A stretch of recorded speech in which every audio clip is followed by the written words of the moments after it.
All right, this is Access Reality. I'm Ali Kadili. We have Matt Stoller here, who's a fellow at the Open Markets Program. No, And sorry. I'm at the American Economic Liberties Project. oh, is that right? What's the Open Markets Program then? So it's this, we split off. It's just, they're both think tanks. We just, a piece of open markets split off and we became the American Economic Liberties Project. So, Perfect. Well, thank you for clarifying that. Yeah. So before that, you were on Capitol Hill for 6 years, that's and most recently worked as the senior policy advisor at the Senate Budget Committee, right. where helped with the Federal Reserve reform, restructuring of trade deals, and concentration of power in the banks. And your writings have appeared in the New York Times, Atlantic, and other places. So thank you very much for joining us. Yeah. And then also I have a book called Goliath, the 100-Year War Between Monopoly Power and Democracy. So that's the other piece. Anyway, Awesome. Thanks for having me. I appreciate it. Great. No worries. Yeah. So how would you, just for people who don't know, where would you classify yourself along the political spectrum today in the US? Yeah. So I'm sort of I'm a democratic populist, right? Which is like kind of a weird, it's a weird formulation, but in America, the populists were largely farmers in the 1880s and 1890s who sought controls over corporate power, railroads and banks, and corporate monopolies. And they really structured a lot of the thinking of America in the 20th century. So a lot of the New Deal, the way that the U.S. organized to fight against the in World War II. A lot of the political economic structures in the 50s and 60s, those all came out of the populists. And they weren't right-wing. Populism has this sort of right-wing connotation today, but it was originally a left-wing movement that was focused on making sure that people that produce, that work for a living, making things, that those people should have control over the institutions. They should have control over their own work. And today the right wing has kind of co-opted some of that language, but the original idea was to constrain banks and financiers and monopolists, and that's where I am now. There's also a social justice angle. Left populists were very anti-racist. They were feminists. All the social justice, social tolerance, cultural tolerance. That was a big part of that movement too. So that's where I am. I'm culturally tolerant, socially tolerant, and also opposed to concentrated corporate power. So does FDR belong in that camp? Yeah, that's right. FDR was the New Dealers, came out of the populist movement. They were influenced by, heavily influenced by populists. So. So today, if you mention that to the average person who doesn't follow politics too closely, they would immediately think that Bernie Sanders now represents that camp.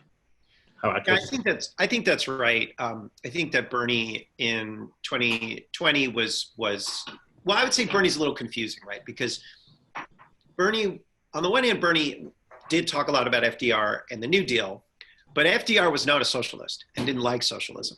And the democratic socialist tradition that Bernie talks about was really not very different than the New Deal tradition. It's just a European framing.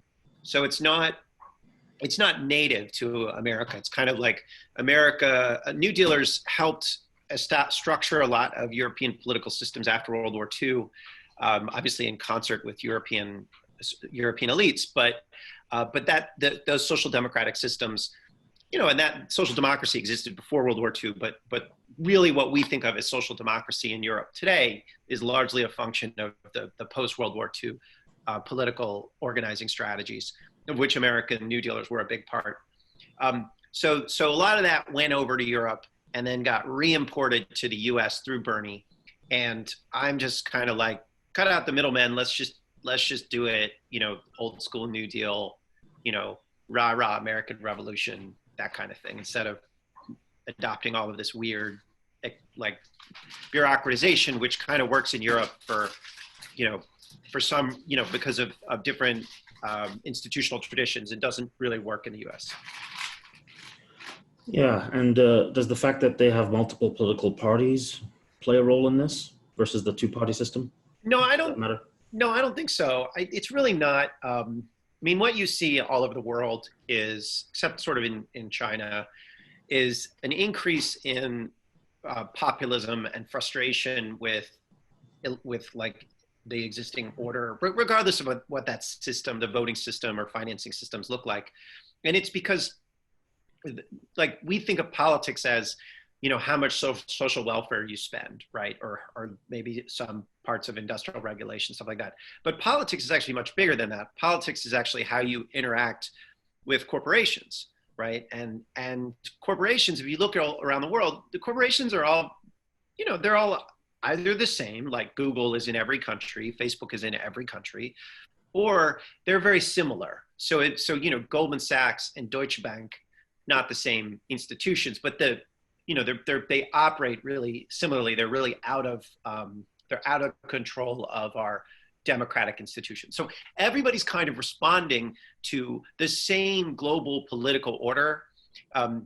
People talk about how Europe has different frameworks for operating in, they're more regulated, they, have better the labor, whatever it is. America's more innovative, whatever you want to say, like all of that is nonsense. Everybody depends on China to make their stuff, right? Which is why we had shortages everywhere when this pandemic hit. And everybody is frustrated with their elites, which is why you see, this kind of turn to these swamp creature politicians in every country. It's because we are collectively across the West, across much of the world, we have shrunk politics so that corporations, corporate and financial power are not part of it. And that is why we're all seeing like similar political dynamics everywhere. This concentration of manufacturing in China, was this not a choice made in the 1990s It was. By politicians, which under the guise of free trade, cheaper Yep. goods, they basically de-industrialized Yep. The US and the entire nation? Like what benefit was that to the average person? Well, so Getting cheaper goods? There's a lot of reasons they did it, but they're basically, there's the more selfish, I think you'd call it the selfish rationale. These rationales are, any large policy shift has multiple rationales. And I don't think any one of them is necessarily more legitimate than the other. But there's the selfish rationale, which is just that corporate leaders here didn't want to deal with labor. So they just crushed labor by taking all the important work and putting it in China, right? And that, of course, that's not fair. Of course, that's a terrible thing to do. And you see, a massive opioid epidemic here. You see suicides. You see just like a much weaker, more fragile country, and you see huge inequality. Okay, but that's the selfish rationale of neoliberalism. But the other rationale, and I think this is really important too, is that there was a fundamental geostrategic argument for it. So it wasn't all that people were just like, aha, now it's my time to get rich. A lot of them did get rich. But the rationale in the 90s for doing this was also that, it was a kind of, nobody said it this way, maybe Henry Kissinger a little bit, it was a sort of managed decline of the American empire. So this idea, America is hegemonic, but that won't last forever because China is really big and is going to grow. And so the question is, how do you ensure that Enlightenment principles, and I'm not saying I agree with this, I'm just giving you the argument. I'm saying, how do we ensure that liberal democratic principles that have largely governed a lot of our global system, although I think, again, I'm not agreeing with this as a frame, but this is what they think. How do you ensure that that continues? And the argument was, well, and this was true in the Clinton and then Bush and then Obama administrations, what we'll do is we will bind China to the global rules-based order and make them a responsible stakeholder, aka give them power and responsibility, and they will sort of grow up and become a more liberal democratic society as they are more bound to these rules. Kind of like what happened with a whole bunch of countries, in after World War II, Taiwan, South Korea, who transitioned from dictatorships and authoritarian societies to democratic societies. Well, we'll just do that to China. You give them McDonald's and all of a sudden, they want to vote, right? That was the theory behind it. And then as China becomes more powerful, then we'll have a liberal democratic China and we can continue this sort of stable Enlightenment-based global order. That was the theory behind, that was the other theory behind all the, the foreign policy kind of and military establishment when they said, hey, let's move all our important manufacturing to China. So that's what happened.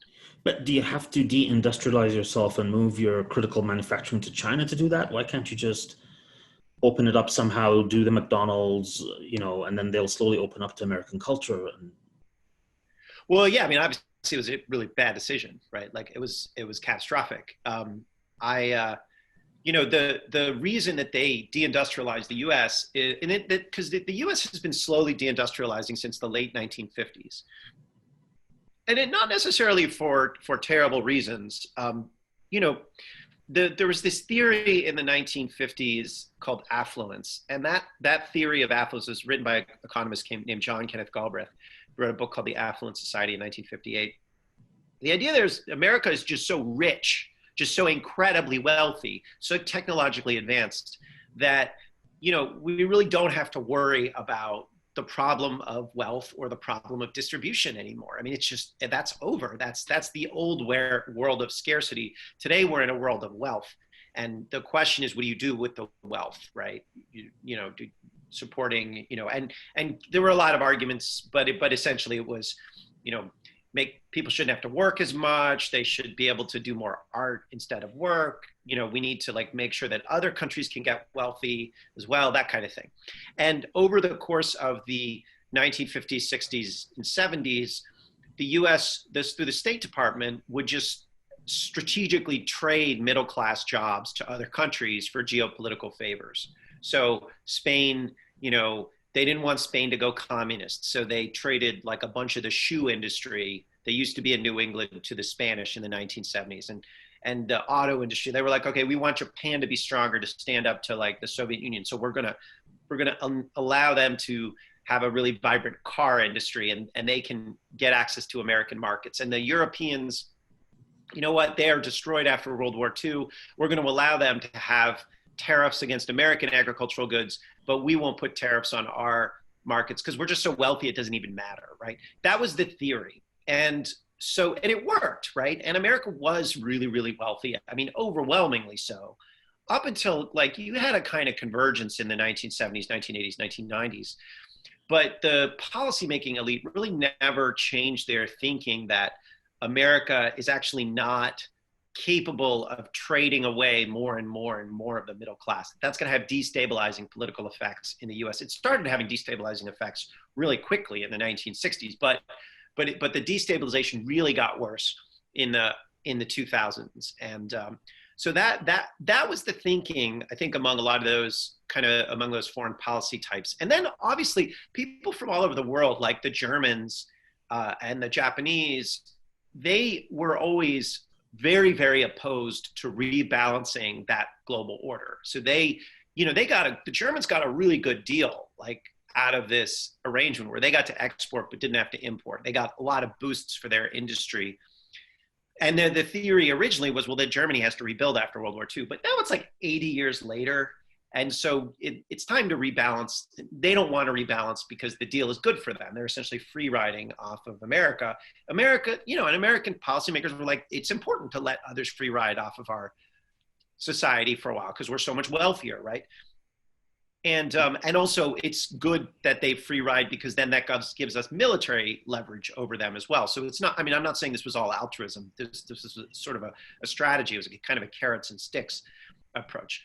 The problem is now America actually just doesn't have the wealth and the middle class to be a stable society.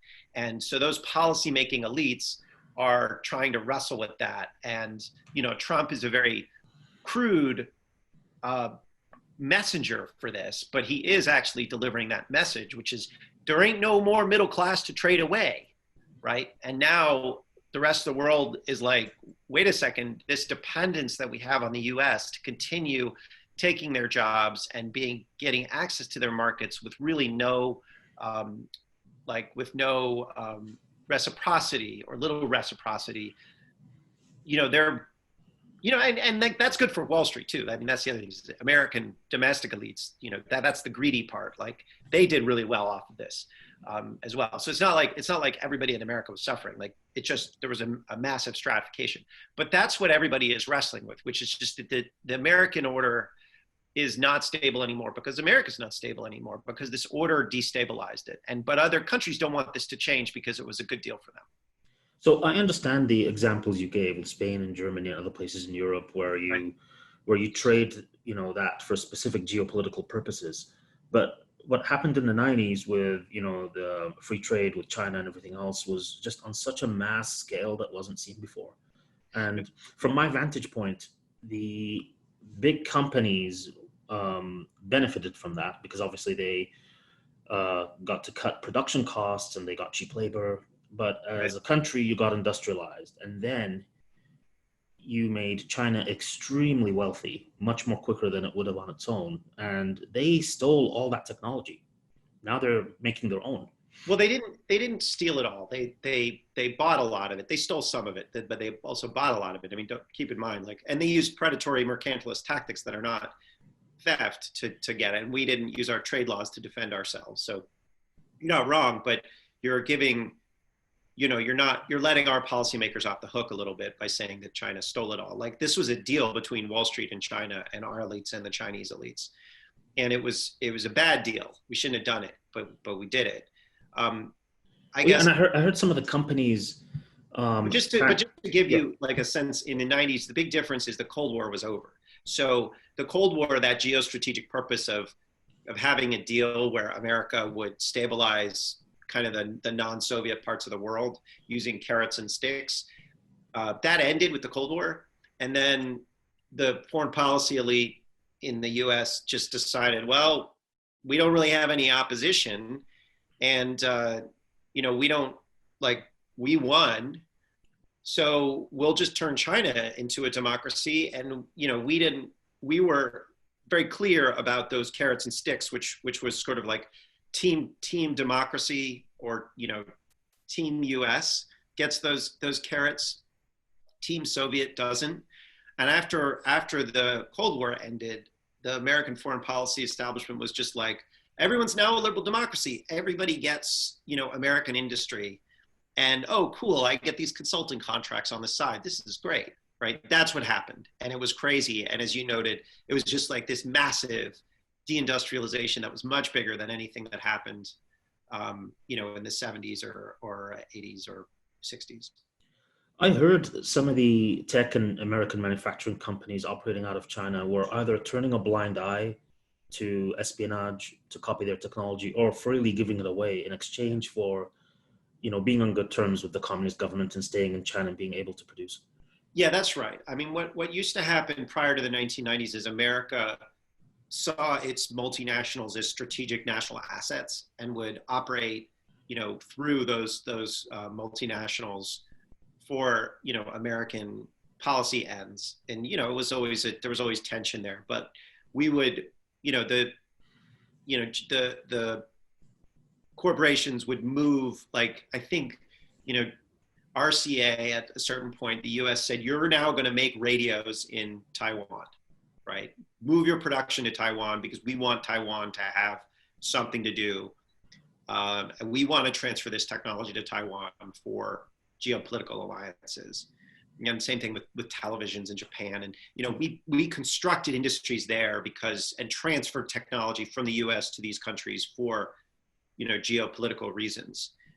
And that was because you had a strong US state. And one of the choices that the libertarians made was to break the US state.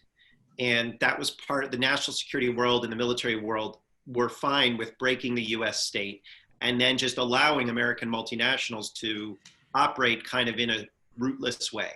And the result is that those multinationals, when they moved production to China, they were listening to the Chinese state and they didn't care what the US state said. So even today, they're not planning on reshoring supply chains, and they don't think that the US government is strong enough to mandate anything or capable enough to mandate anything. And this is like the tension today, where you see it with the pandemic. Like, we need a strong state, right? That's what's very obvious. The US state needs to come back.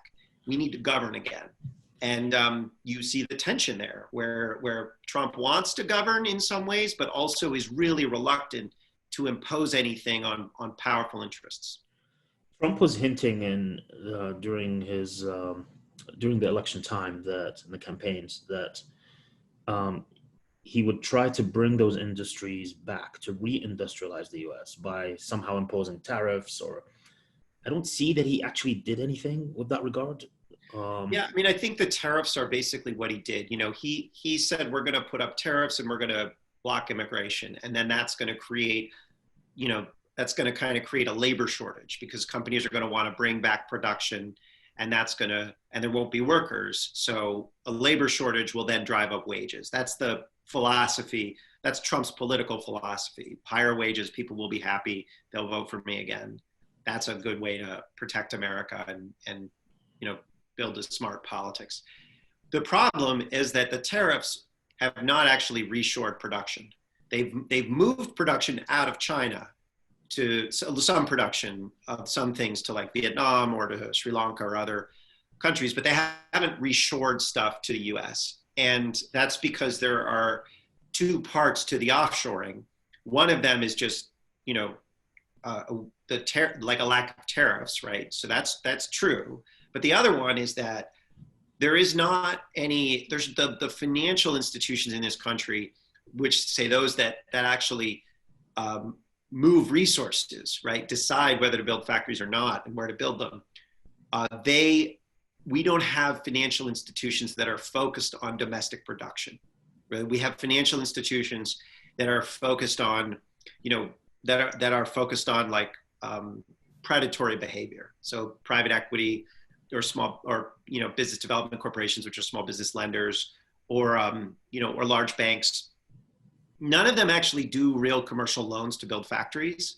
And you can see that through the Paycheck Protection Program, which is like the small business program, that the government just authorized. When they moved a bunch of money and said, here's government guaranteed loans that's profitable, go make loans.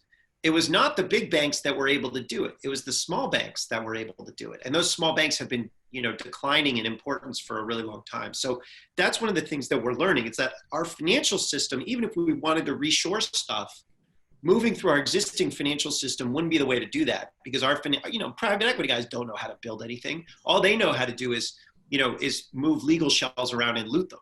Like being able to lend to do into textiles is hard, right? You have to have expertise at textiles, right? You have to know. A banker who's lending to companies that do textiles has to have experience in the textile industry. They have to be able to go to a textile company and evaluate the production processes and the strategy and say, yeah, we're going to lend you more so that you can make more factories or so that you can hire and train more people. But they don't actually have that expertise. They're all just a bunch of like Harvard Business School, McKinsey dipshits who don't know. They know financial engineering. That's all they know.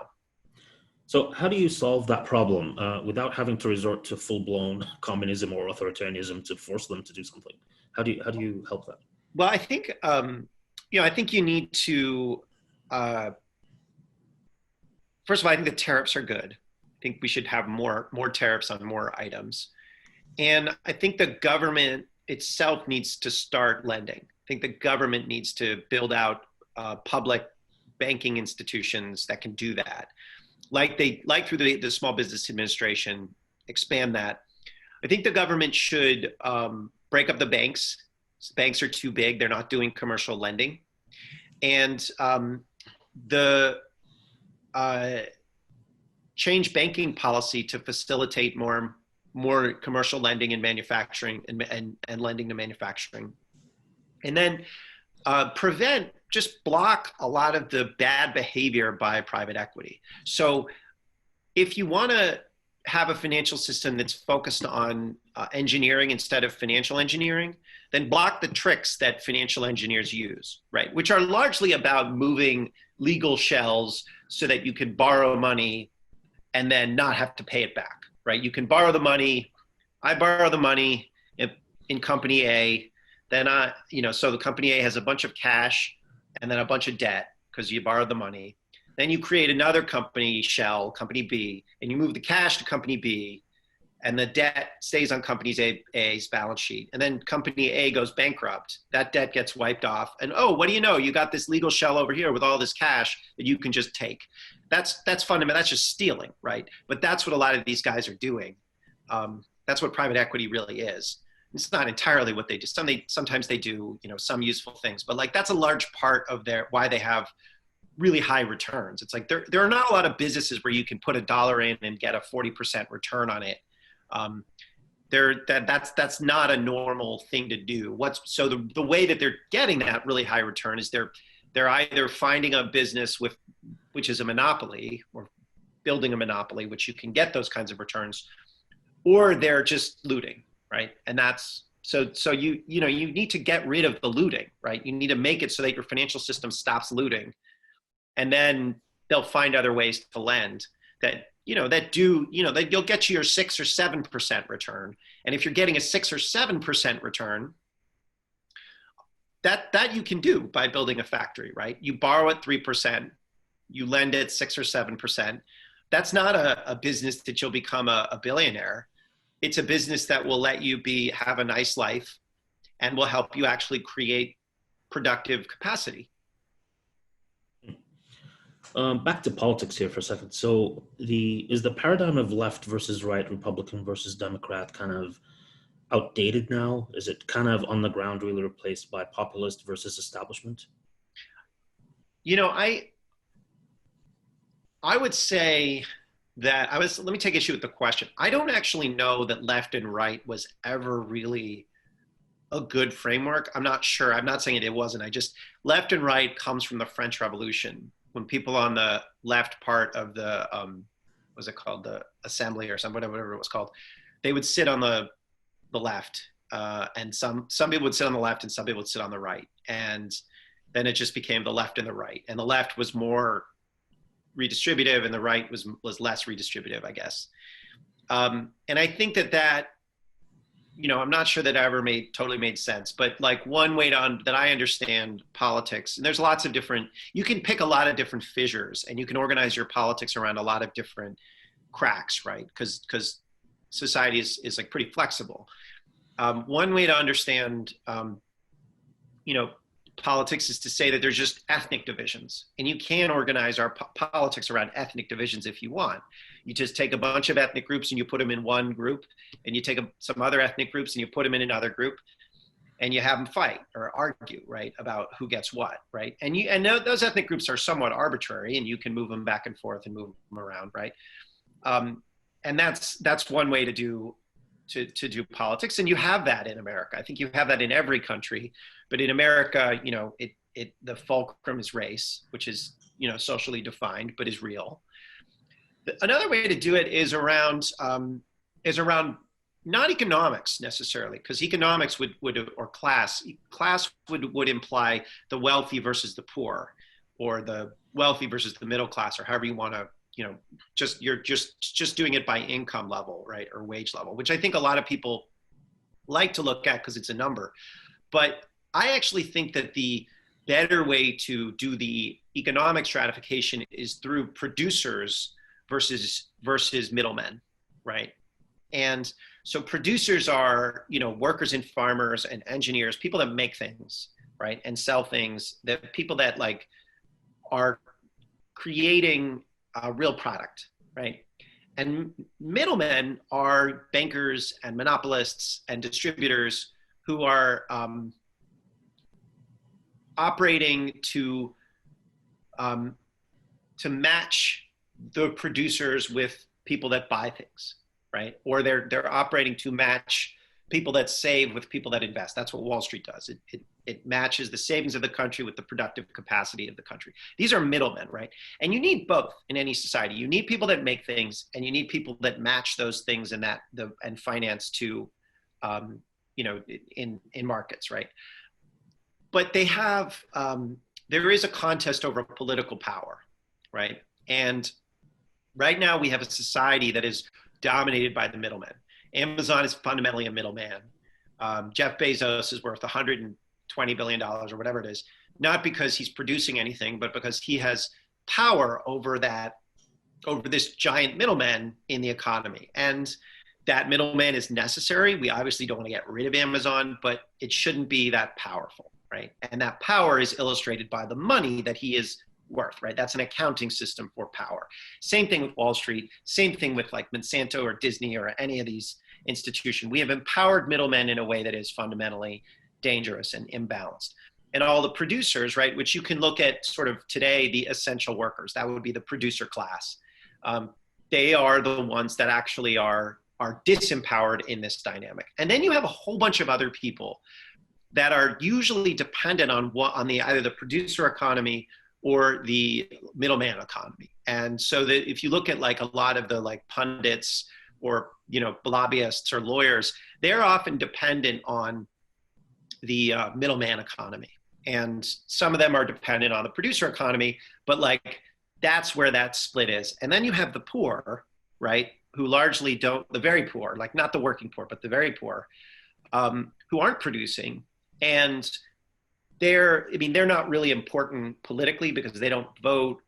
But there is it's not, you have a lot of, you have a lot of service workers, you have a lot of people who are not necessarily part of the producer class that are working people or that are poor.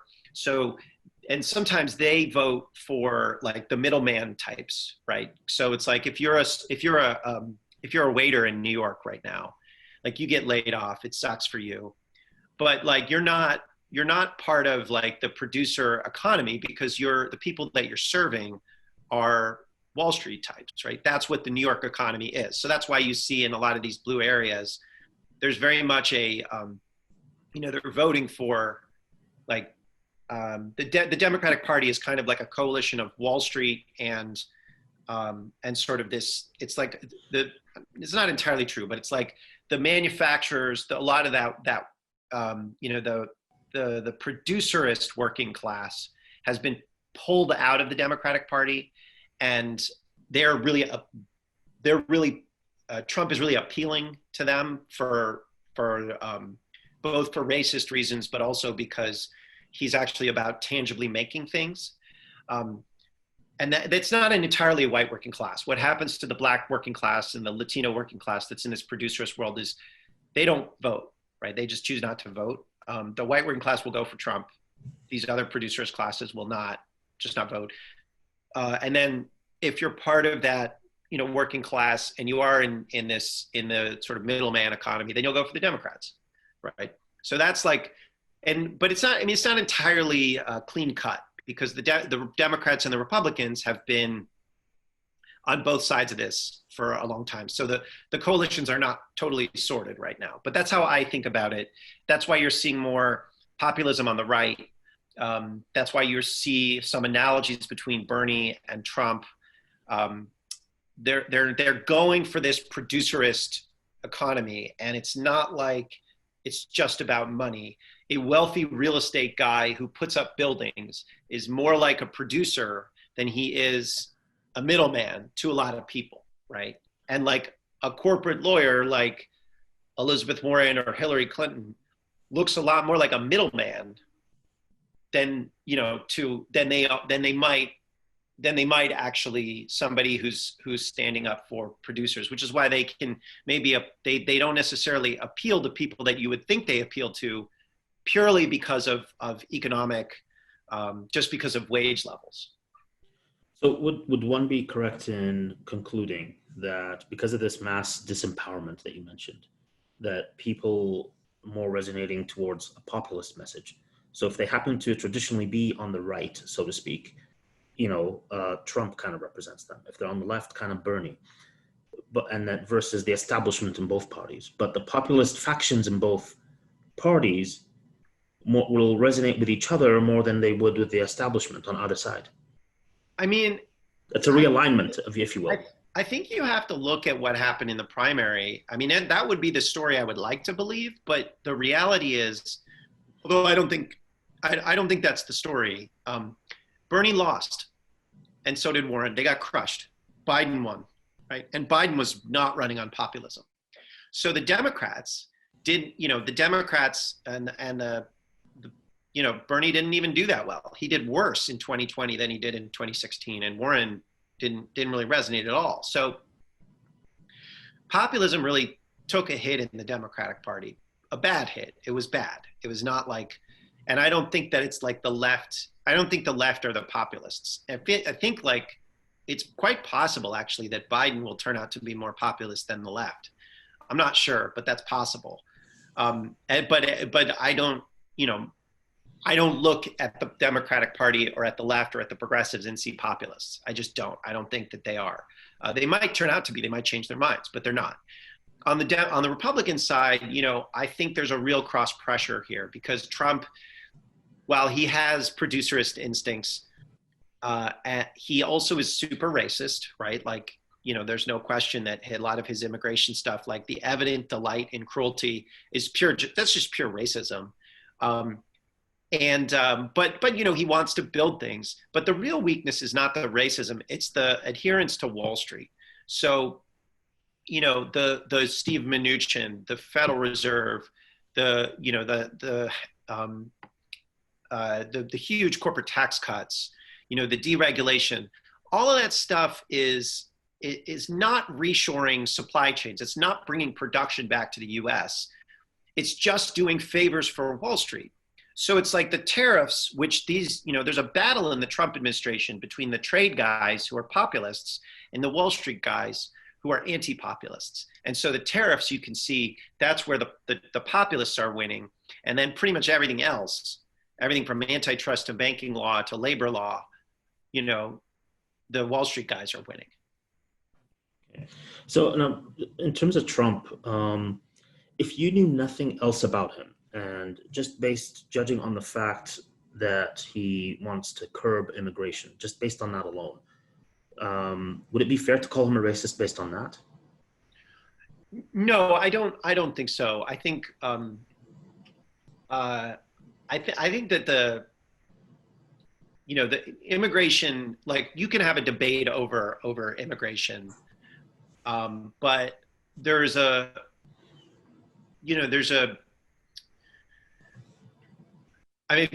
there's two ways to answer that. We can talk about immigration, or we can talk about Trump and racism. I'll go with the Trump and racism piece. I think that the neo-Nazi march in Charlottesville, when Trump was like, oh, both sides, right? Where you have one side that's like, not kind of neo-Nazis, and the other side that are like counter-protesters. If you can't tell the difference, that's pretty bad, right? That's pretty offensive. And then I think there's like there is a sort of delight in cruelty that you see from Trump, and with some of the family separation stuff, and then just kind of like it's sort of a constant drumbeat, and so that's where I see the racism. I think that it's and constantly like sort of like trying to create ethnic groups and sort of call them, paint them as the other. It's not necessarily as overt as I think a lot of Democrats believe or liberals believe, but I think there is a belief in certain cultural social hierarchies on Trump's behalf.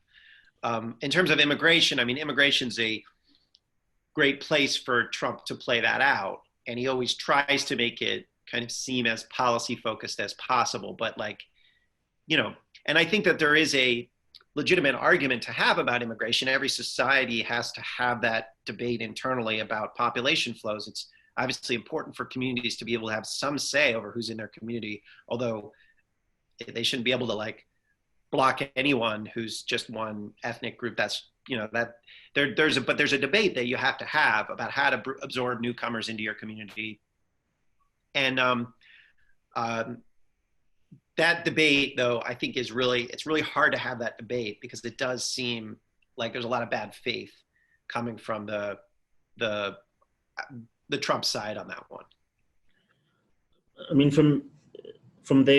What he would say, or they would say officially, it's about illegal immigration. It's not about immigration per se. It's about illegal immigration. And he how he always says in his rallies, either we have a country or we don't in terms of borders. No, I think there's a real problem on the Democratic side where they don't, it's like become outrageous to even talk about the idea of borders, right? Which is ridiculous, right? That's just ridiculous because obviously borders are real. Nobody thinks that we're going to get rid of borders. You know, the people that were screaming abolish ICE were not serious about getting rid of all border protection. There's also trade. I mean, the trade, you know, borders have a lot to do with trade. There are international financial flows. We don't use pesos in the US, we use dollars. They don't use dollars in Mexico, they use pesos. There are, you know, international relations that encompass more than labor, that go to capital and goods. So I think there's like important debates that we have to have over borders and how to structure borders. But it's like Trump is doing the argument on trade and he's doing it on labor flows. He's really not doing it on financial flows at all.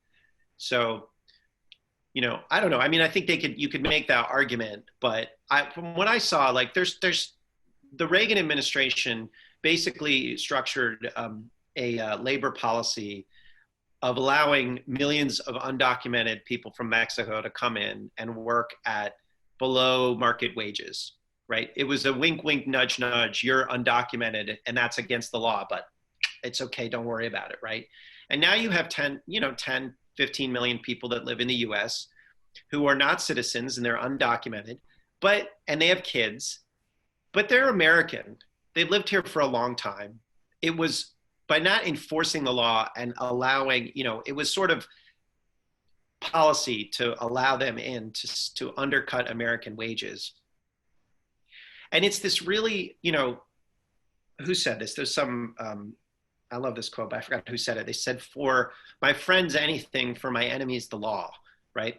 Like the law was strategically ambiguous, or the enforcement of the law was strategically ambiguous. And so I think that any good faith argument about what to do you would have to start with, these people should all be citizens, period, full stop, make them all citizens tomorrow. They're Americans. It's our fault we chose to allow strategic ambiguity around the legal enforcement. We did it to undermine their wages and their rights, and then the wages of people they were competing against who are other Americans. These are Americans, make them Americans. Or formally, they just are Americans, make them citizens, right? That's what I think we need to do. Now we can then argue about the right level of immigration flows into the US. But until you acknowledge that those people who are here, 10, 15 million people, are American citizens without papers, it's just bad faith, right? It's just bad faith.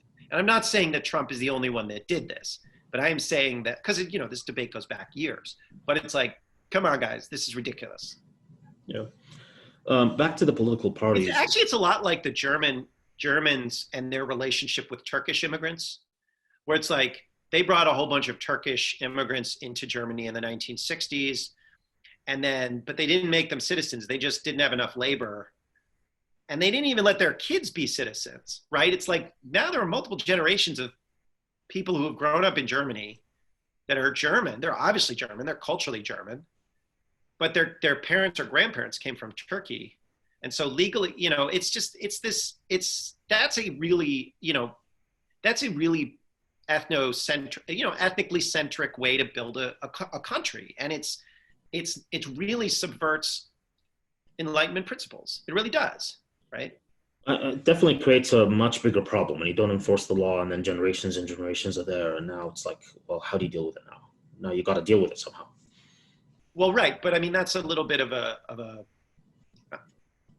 deal with it somehow. I mean it's like either you do what is deeply immoral, which is ethnic cleansing. That's what taking 15 million people out of their homes and moving them to somewhere else where they don't live. That's based on ethnicity. Yeah. That's what that is. That's ethnic cleansing, right? Yep. And that's one way to deal with it. Yep. The other way to deal with it is just to say, okay, well, the law was not what we said it was. You're American citizens now. Here's papers. You are American citizens. We're going to give you papers to show that. That's the other way to deal with it. The third way to deal with it is what, everyone else did, which is to pretend that just to allow this situation to move forward and just demonize these people and use them as a political football. And then you'll have ICE, which will do raids on them sometimes or whatever. And it's just like, this is all a result of this intentionally ambiguous residency situation that is our fault as people who make policy in America. Yeah.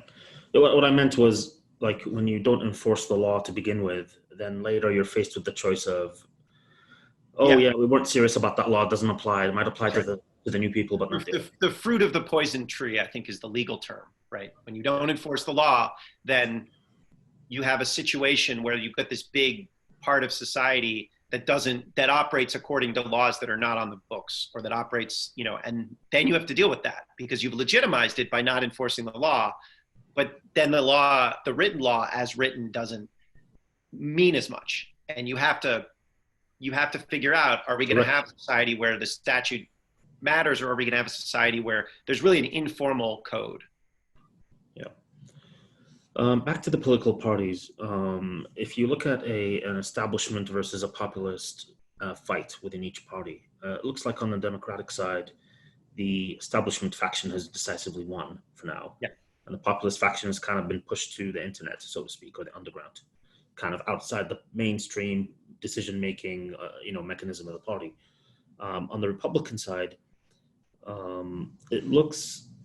Were you surprised that the Republican establishment, the RNC, the senators, the congressmen, kind of coalesced around Trump?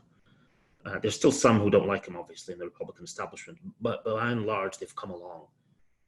So it played out in a very different way in the Republican Party versus the Democratic Party. Yeah, but I wouldn't say that Trump is a populist, right? I mean, Trump has instincts that are populist, but he's largely, if you look at like the lawmaking that they do at the Federal Trade Commission or the Antitrust Division, these guys are just waving mergers through and just doing things to help big business. These guys are just like, in terms of banking law, these guys are just waving Wall Street stuff through. Like, it's not like the Republicans have coalesced around Trump, not because, they've changed their minds about populism, although some of them have. It's because Trump doesn't actually stop what they really, he'd only poses minor hurdles to what they really care about, which is corporate power. And that's what they're after. That's what Mitch McConnell wants. And he's still largely getting that. In fact, he's probably getting more of it today under Trump than he did under Bush or Obama or anyone else. So is he a fake populist? Does he say enough populist things to kind of attract those people with those sentiments, but then not actually deliver? Trump? Yeah. Yeah. Okay. Yeah. Right. He's a con artist. Okay. Now, do you feel that in the Democratic Party, this whole issue of political correctness, social justice warrior issues that you alluded to before, has that been used against people on the left in a way? For example, like I'll tell you in the debate, when Biden didn't seem like he could string in a coherent sentence together here and there sometimes, but the takeaway from the debates was, oh, he committed to a female vice president, and that was the story. You should be excited about that. And it's kind of like, this is what we're giving you, forget the policies kind of thing. Yeah, I mean, I'm reminded of a moment when Hillary Clinton in 2016 said, to Bernie, she's like, if we broke up the banks, would that end racism? Right. And that, I think, was like a great example of the sort of debate. Right. So the modern Democratic Party, the thinking among modern Democrats and progressives, whatever you want to call it, comes out of the 1960s and 70s, the affluence frame that I talked to before, which is sort of this idea that corporate power is not relevant. Banks, and that's not part of politics. What's part of politics is kind of personal liberation, how we treat each other as individuals. It's a kind of libertarian frame, or of a society. And a lot of the criticism that I've made is of woke language, which is the language of supposed racial tolerance, where people talk about recognizing privilege and use kind of words that like are a language that works in like a graduate school seminar to discuss anthropological concepts, but when applied to normal people, it's a strange language, right? And that's not necessarily bad, except that the culture that I think a lot of people have around that language is if you use the wrong word to describe the wrong person, then you are cast out. You are now an unperson, right? And this, like, there's an over reliance on the argument, on the like claims of racism, right? And because they're not actually seeing institutional racism, what they're seeing is the misuse of this hard to learn language. And to learn this language requires going through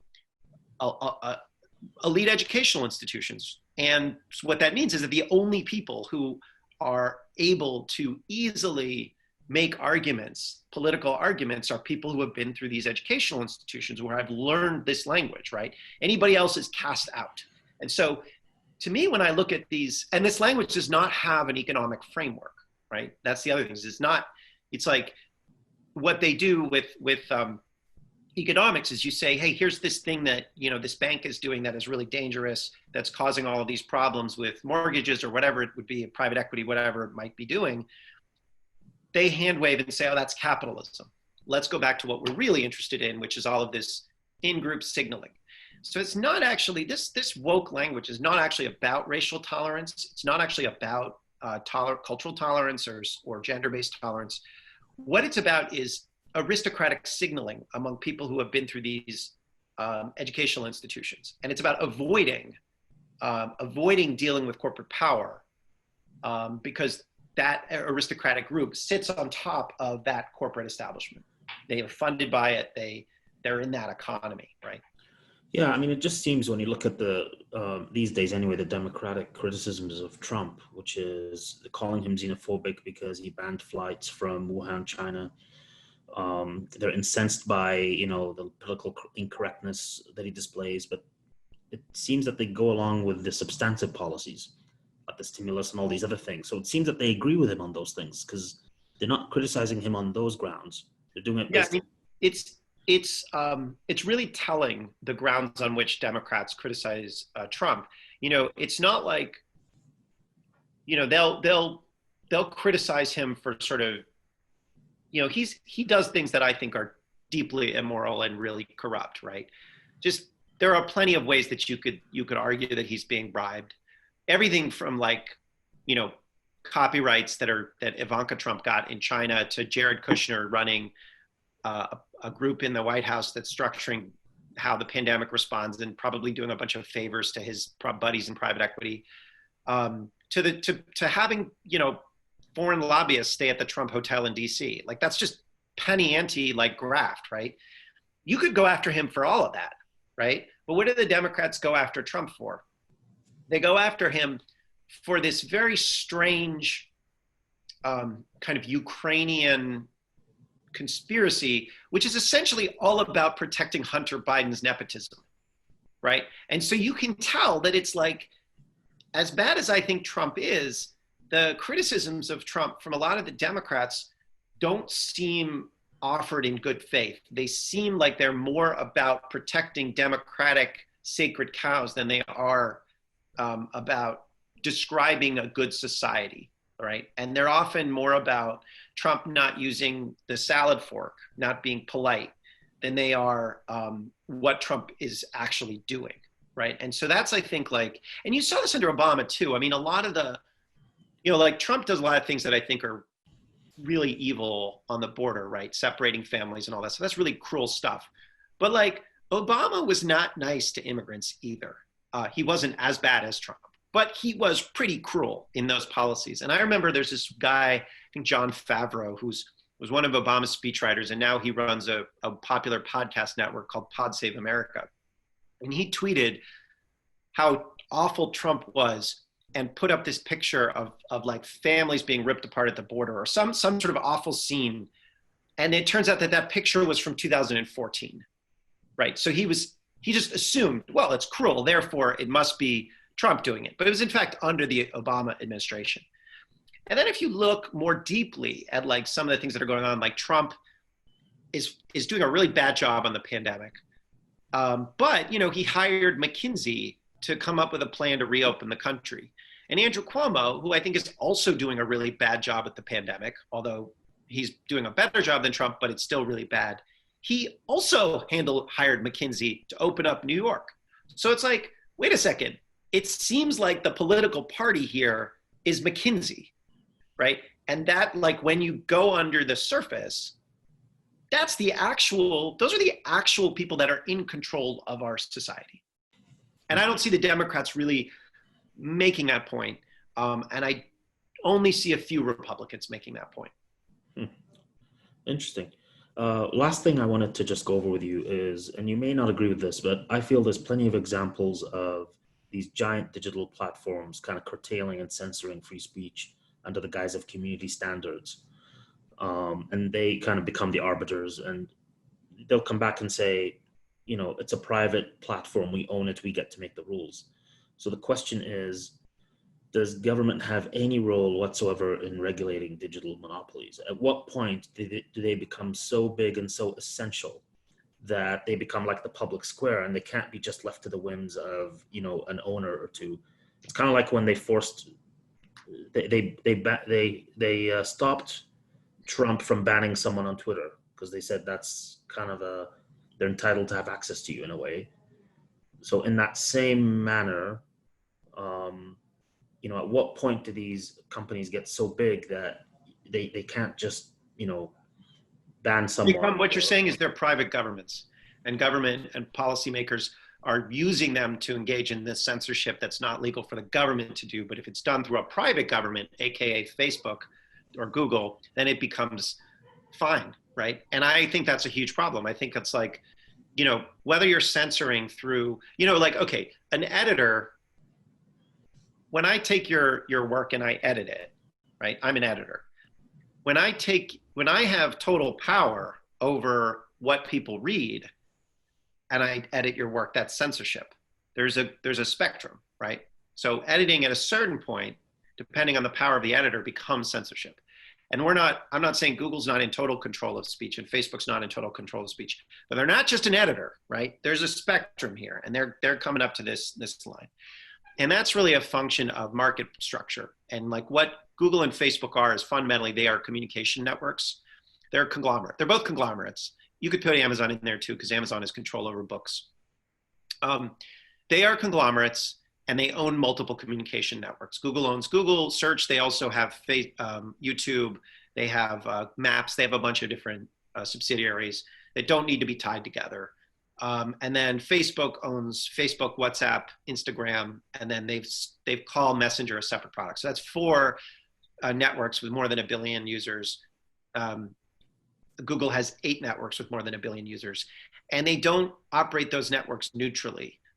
They also control a lot of the financing through their control of advertising structures. And in America, from the early 1800s all the way up until really 2010 or so, advertising was a pretty decentralized industry, and it was a way of generating revenue for news gatherers that would protect them from the state, right? So in Europe, there was a lot more state funding of media. State funding of media can be dangerous because then, you're not going to criticize the state. In the US, nobody likes commercials or ads, and there are conflicts of interest, but it does actually let you criticize the government, right? If your revenue stream is not coming from the government, and it's coming from a decentralized set of advertisers and maybe some subscribers, you can criticize it. So that was the American media system, and the centralization of that system, and then into the hands of these 2 giant communication networks, right, or conglomerates or communication networks, is extremely dangerous because it centralizes the flow of information into the hands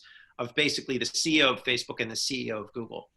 And then they effectively become national and global censors, right? They are doing censorship. They have, under the guise of community standards, under the guise of sort of they have private regulations for advertisers and for data collection. I mean, these are the guys that are structuring our privacy regimes. They're structuring our speech patterns. They're structuring our media.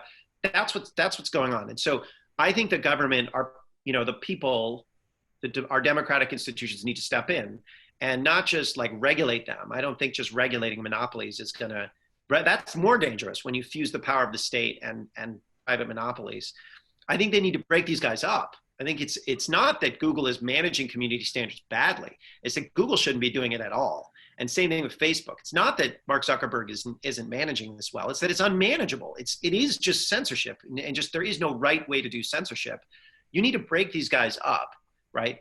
And have like multiple competing communication networks. And then you need to regulate those communication networks so that they are neutral pass-through entities, right? That are not picking winners and losers. They're not promoting, Alex Jones, nor are they censoring Alex Jones, right?